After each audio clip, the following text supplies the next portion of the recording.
उपमुख्यमंत्री अजित पवार यांच्या विमान दुर्घटनेत झालेल्या मृत्यूनंतर अनेक गंभीर प्रश्न उपस्थित होत असून या प्रकरणात नवनवीन माहिती समोर येत आहे। या विमानामध्ये 5 जण होते की 6 जण असा सवालही उपस्थित केला जात आहे। 6 जण होते तर 5च मृतदेह कसे सापडले?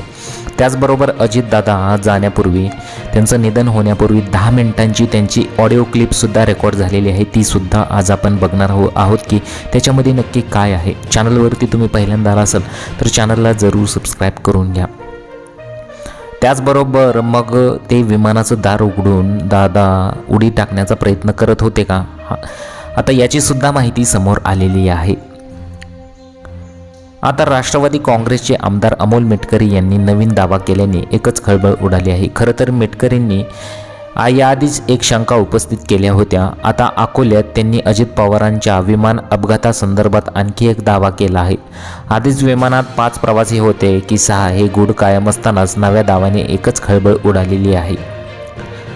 आता अमोल मेटकरी यांनी विमान ज्या ठिकाणी क्रॅश झालं होतं तिथं आपण त्या दिवशी सायंकाळी गेलो होतो अशी त्यांनी माहिती दिली। आता घटनेच्या दिवशी संध्याकाळी 5 वाजता मी तिथं घटनास्थळी गेलो असता तेथील सरपंचांनी धक्कादायक माहिती दिली असं मेटकरी म्हणाले। विमानातून कोणीतरी उडी मारण्याचा प्रयत्न करत असल्याचं त्यांनी सांगितलं आणि पाहिलं होतं। त्या व्यक्तीला वाचवण्यासाठी आम्ही जात असताना अचानक स्फोट झाला आणि 5 जणांचा दुर्दैवी मृत्यू झाला असं सरपंचांनी सांगितलं, असा दावा मेटकरी यांनी केलेला आहे। या विधानामुळे संपूर्ण प्रकरणाला नवं वळण मिळालेलं आहे।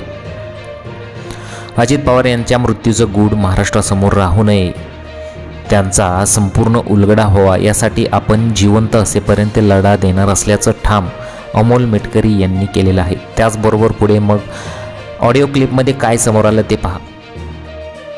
ऑडिओ क्लिपमध्ये पाहण्या अगोदर आपण ऑडिओ क्लिपमध्ये जे काही समोर आलेलं आहे त्या अगोदर मेटकरी यांनी आणखी एक महत्त्वाची माहिती उघड करताना सांगितले की सध्या दाखवला जात असलेला CCTV फुटेज हा घटनेच्या दिवशीचा नसून तब्बल 3 महिन्यांपूर्वीचा आहे। त्या दिवशी नेमकं काय घडलं, कोण उपस्थित होतं, अजित पवार कोणते कपडे घालून गेले होते, हे सगळं सत्य कळायच्या पडद्याआड जाऊ नये यासाठी प्रामाणिक प्रयत्न करण्याचं आवाहन त्यांनी केलं।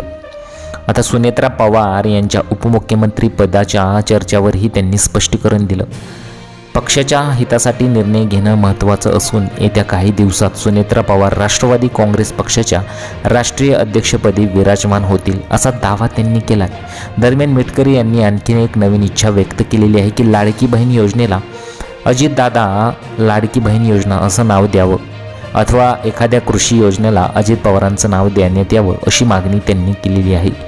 एकूणच अजित पवार यांच्या मृत्यूबाबत संशय अधिक गडद होत असून अमोल मेटकरी यांच्या या विधानामुळे राज्याच्या राजकारणात पुन्हा एकदा खळबळ उडालेली आहे। त्याचबरोबर अजित पवार अक्षरशः त्यांच्या मृत्यूच्या अगोदर 10 मिनिटं काय त्या कॉल रेकॉर्डिंगमध्ये काय आलं होतं ते सुद्धा समोर आलेलं आहे आणि महाराष्ट्राचे मग दिवंगत उपमुख्यमंत्री अजित पवार यांच्या निधनावर राज्यभरातील सर्व पक्षांकडून शोक व्यक्त करण्यात आला होता। अजूनही अजित पवार यांच्या अकाली मृत्यूवर हळहळ व्यक्त होत आहे। अजित पवारांच्या निधनानंतर आता एकीकडे सुनेत्रा पवार यांचा उपमुख्यमंत्रीपदी शपथविधी चर्चेचा विषय ठरलेला असताना दुसरीकडे त्यांच्या विमानाला झालेला अपघात हा घातपात होता का असा संशय खुद्द राष्ट्रवादीसोबतच इतरही काही नेत्यांनी व्यक्त केलेला आहे। त्यामुळे त्याबाबत सविस्तर तपास चालू असताना अजित पवारांनी विमानातून अपघाताच्या 6 मिनिटे आधी केलेल्या एका फोन कॉल रेकॉर्ड समोर आलेला आहे। आता ते कॉल रेकॉर्ड काय आहे ते तुम्ही नक्की पहा। त्या फोन कॉल रेकॉर्डमध्ये नक्की काय होतं? बारामतीमध्ये अजित पवार यांचे चुलत पुतणे व पक्षाचे कार्यकर्ते श्रीजित पवार यांच्याशी अजित पवारांनी फोन कॉलवर शेवटचा संवाद केला होता।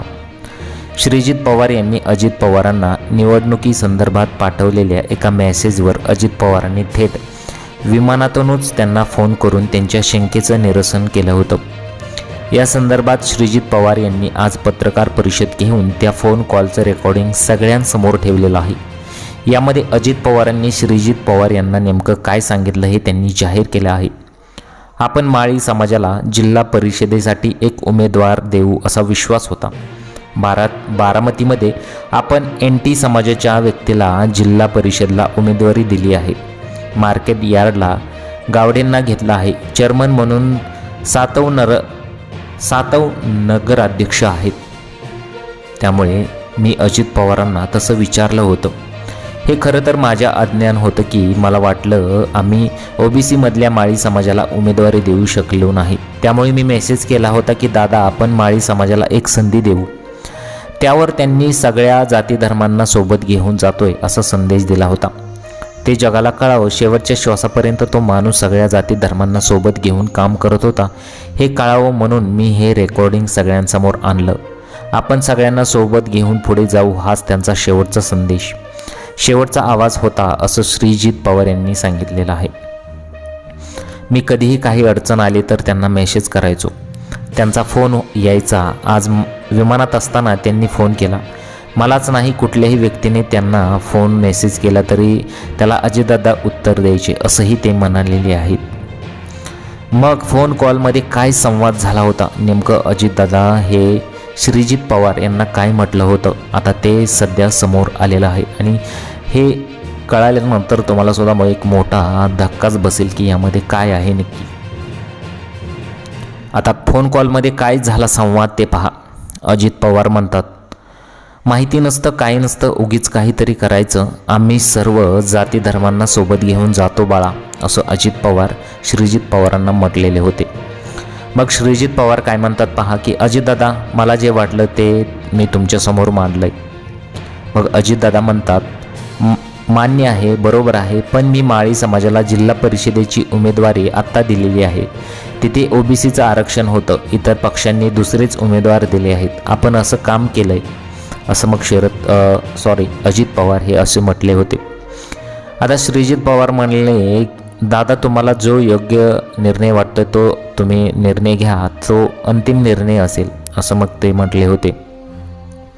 दरम्यान फोन कॉल अर्धवट सुरू झाल्यासारखं वाटत असलं तरी ते तसं नसल्याचं श्रीजित पवार म्हटले. मी अजितदादांना मेसेज केला होता, तो मेसेज त्यांनी वाचला आणि माझा नंबर त्यांच्या ओळखीचा असल्यामुळे त्यांनी फोन करून हॅलो वगैरे न बोलता थेट मुद्द्याचं बोलायला सुरुवात केली. त्यामुळे फोन रेकॉर्डिंग इतकंच आहे असं ते म्हणाले. 28 जानेवारी 2026 रोजी अजित पवार जिल्हा परिषद व पंचायत समिती निवडणूक प्रचारासाठी मुंबईहून त्यांच्या विमानाने बारामतीच्या दिशेने निघाली. सकाळी 8:45 त्यांचं विमान बारामती विमानतळावर उतरणार अपेक्षित होतं, पण तिथे पोहोचल्यावर पहिल्याच प्रयत्नात विमानाचं लँडिंग करण्यात वैमानिकाला अपयश आलं. विमानानं आकाशात एक फेरी घेऊन पुन्हा एकदा लँडिंगसाठी प्रयत्न केला. यावेळी विमान धावपट्टीपासून बाजूला जात मोकळ्या जागेत कोसळलं. या अपघातात अजित पवार यांच्यासह एकूण 6 जणांचा जागीच मृत्यू झाला असं सांगण्यात येत आहे. मग खरोखरच याची चौकशी झाली पाहिजे की मग अनेक ज्या धक्कादायक गोष्टी आहेत त्या समोर आलेल्या आहेत, या खरोखरच याच्या मागे षडयंत्र आहे का हे सुद्धा चेक केलं पाहिजे. तुम्हाला काय वाटतं, तुमच्या प्रतिक्रिया जरूर कळवा.